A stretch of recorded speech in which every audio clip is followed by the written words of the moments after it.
Hi అండి. Princess cut blouse త్వరగా అయిపోద్దని మనకు తెలుసు. కానీ ఇంకా త్వరగా అయిపోవాలంటే ఇలాగైతే ట్రై చేయండి. ఖచ్చితంగా ఇంకా త్వరగా అయిపోద్ది. మన దగ్గర ఎక్కువ టైం లేనప్పుడు, సులువుగా కుట్టాలన్నప్పుడు ఇలా ట్రై చేస్తే ఖచ్చితంగా త్వరగా అయిపోద్ది. ఈ వీడియో తెలుసున్న వాళ్ళకి కాదండి, కొంతమంది తెలియని వాళ్ళు కూడా ఉంటారు. కొంతమంది తెలుసు కూడా ఉంటుందండి, తెలియకుండా ఉండదు. అలా తెలియని వాళ్ళ కోసం అయితే నేను వీడియో పెడుతున్నాను. ప్రిన్సెస్ కట్ బ్లౌజ్ అని ఫస్ట్ లైనింగ్ కట్ చేసి, తర్వాత మెయిన్ ఫ్యాబ్రిక్ కట్ చేసి, ఆ తర్వాత అయితే జాయింట్ వేస్తామండి. అలా కాకుండా ఫస్ట్ అయితే మనం అయితే లైనింగ్ జాయింట్ చేసుకుని మెయిన్ ఫ్యాబ్రిక్కి తర్వాత అయితే డ్రాయింగ్ చేసుకుని ఒక కుట్టు అయితే నేను చూపించే విధంగా అయితే మీరు ఒకసారి అయితే కుట్టు చూడండి.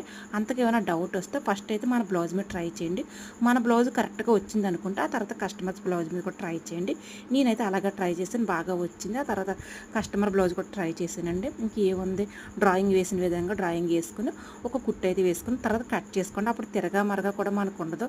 ఒక్కొక్కరు అయితే కన్ఫ్యూజ్ అయిపోతారు. నేను స్టార్టింగ్లో అలాగే కన్ఫ్యూజ్ అయిపోయేదాన్ని, తిరగా మరగా తెలిసేది కాదు. ఆ తర్వాత ఇలా కుట్టడం అయితే నేర్చుకున్నాను. నాకైతే పర్ఫెక్ట్గా వచ్చింది. షేప్ కూడా చాలా పర్ఫెక్ట్గా వస్తుంది. ఇందులో అయితే ఏది కూడా మిస్ అయిందన్నది ఉండదండి, పర్ఫెక్ట్గా వస్తుంది. ఫినిషింగ్ కూడా చాలా నీట్గా ఉంటుంది. ఇంకా నాకైతే కస్టమర్ అయితే ఒక పిక్ పంపించారు, బ్యాక్ నెక్ మోడల్ అలాగే కుట్టాలి, హ్యాండ్స్ కూడా అలాగే కుట్టాలన్నారు. దీనికి సంబంధించి ఫుల్ వీడియో కూడా క్లియర్గా పెట్టాను, కటింగ్ పెట్టాను, స్టిచ్చింగ్ కూడా పెట్టండి. ఎవరికైనా ఇంట్రెస్ట్ ఉంటే మన ఛానల్ కూడా చూడండి, కేకేడి సరళ టాక్స్. ఒక కామెంట్ అయితే పెట్టండి, మీకు ఎవరికైనా తెలుసా తెలియదు ఈ టిప్ కోసం. ఇంక నెక్ అయితే సేమ్ వాళ్ళైతే ఎలా చూపిస్తారో ఫోన్లో అలాగైతే నెక్ అయితే పెట్టేసాను. బ్లౌజ్ కుట్టిన తర్వాత ఫినిషింగ్ చాలా బాగుంది. బ్లౌజ్ కూడా చాలా నీట్గా వచ్చిందండి. బాయ్ అండి. కామెంట్ అయితే పెట్టండి.